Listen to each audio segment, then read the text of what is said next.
some data right off the bat here. So this is looks to me like, you know, regular front wheel off a golf cart, 18 by 8.5-8. So that must be more or less the factory size. This is a 93 Easy Go Marathon.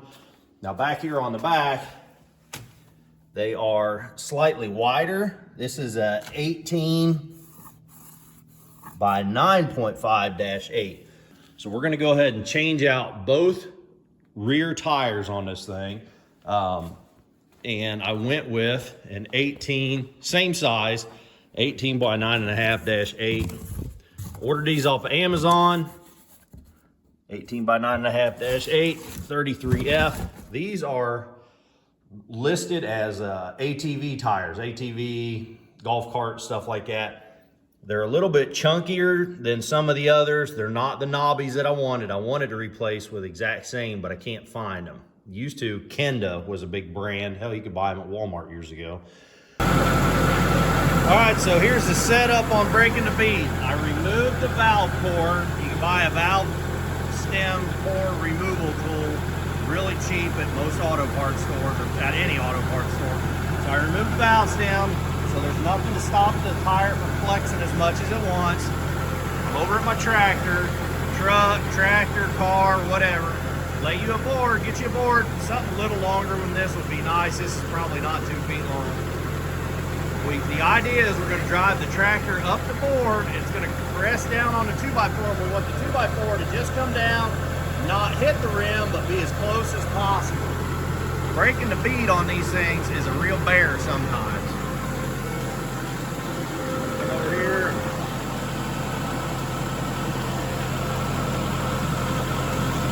First of all, lift up the 3-point, get the attachment off the ground back here.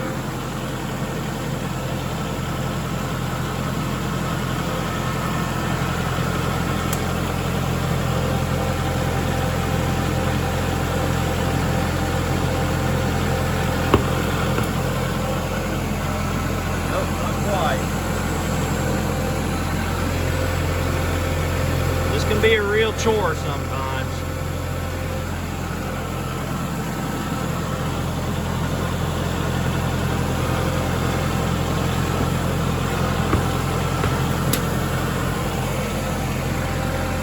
Almost. I'm going to keep at this with 2 hands, pay attention to what I'm doing.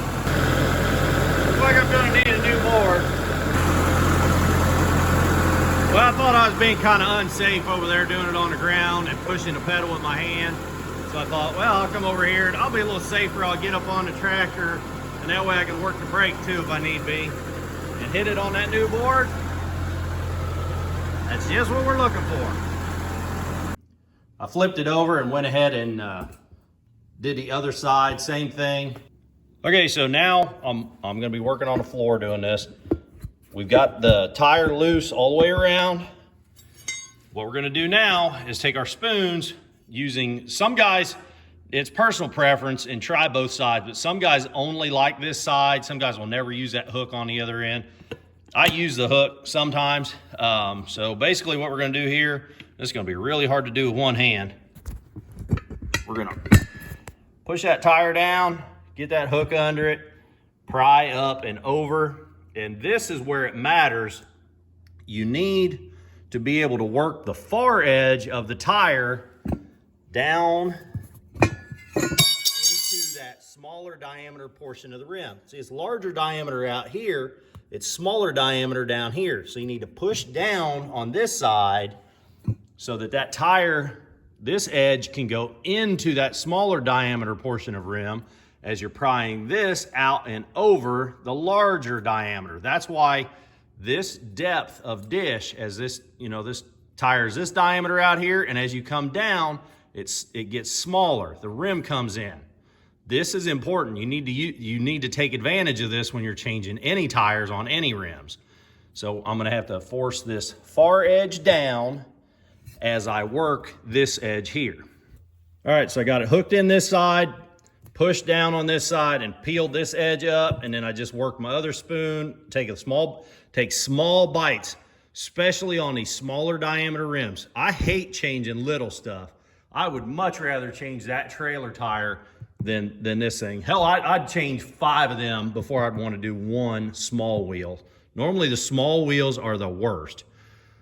But you take small bites, little bitty bites, and I got this edge off. So the next thing I'm gonna do is sort of flip it over, and now the idea is to sort of pry that rim, to pry the rim up and out of the tire.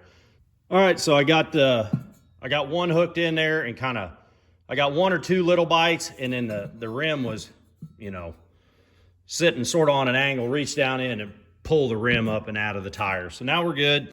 All right, I've been working on the workbench for a few minutes here. Got my soap bottle, I got some steel wool and a rag, reasonably clean rag.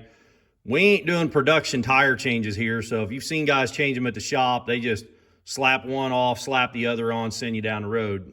We want to take the time here to make sure this is nice and clean because we don't want to have to do this again. So there was a little bit of sort of buildup of rubber and grunginess on this edge that the steel wool did a pretty good job of taking that off.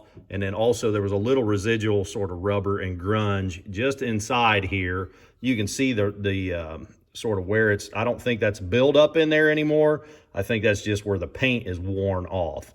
So take your time, clean up your edges real good. I found a couple of nicks on the edge that were, you know, damaged from using the golf cart or possibly with me pulling the tire or that old tire off. Also, I found a spot where it looked like somebody been in here, I don't know, with maybe a power tool or something. It was a little bit sharp edges right there. Again, it could have been somebody with a tire spoon. Could have been me just now. I doubt it because that's some pretty substantial damage.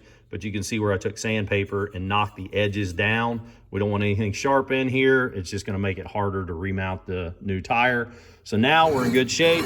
I did, you can see I removed the valve stem and again cleaned up around that hole. I had some on the shelf. These things are pretty cheap. There's I don't remember exactly what size it is. That's the most common for a lot of rims. There's only 2 or 3 sizes I think I've ever run across. So if you're gonna do it, go ahead and spend the money.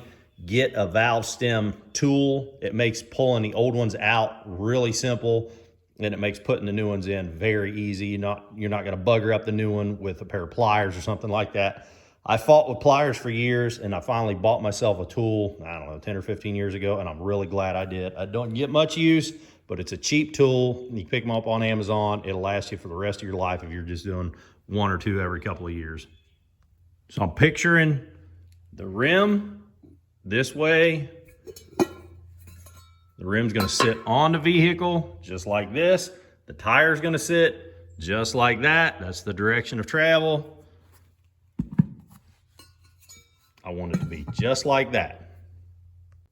Okay, so because of the way that this rim is made, again, you see that big 4 inches there versus this 1.5 inches here, it's gonna be a lot easier to mount it with this side going in first. So I wanna put, again, keep the direction of travel in mind. Don't flip-flop your rim. So I've flipped everything over. So now I'm looking at it sort of the wrong way. I'm gonna go ahead and lube this thing up. Just keep that direction of travel in mind. If you gotta look at this 3 or 4 different times, do it. So what I want to do now, get that good and wet, nice and slick. That's the idea, slick. You don't want anything grabbing here. So I'm gonna work this in by hand. I'm gonna push this down as much as I can by hand, and then I'm gonna use my tools again to just pry that rubber lip up over that bead. Okay, so that only took just a minute. Again, be careful. You're not gonna run your tool into your valve stem and break that new valve stem you just put on. But I got it about halfway in by hand and then took the tools and just took 3 or 4 bites and it popped right in. So now we're gonna flip it over. Again, another good opportunity, verify our direction of travel. This is out, this is going that way. That's the way it goes on the vehicle. Okay, we're good. Go ahead and use our tools here. I've already sort of got it wet. We're gonna use our tools. And again, we're just going around here, take little bites, pry that under, take another bite with the other tool, another bite, walk it around. This is not fun, but it can be done. Well, I had my knee on here, holding it down, because again, you gotta keep the edge of the tire down in this deep part of the rim.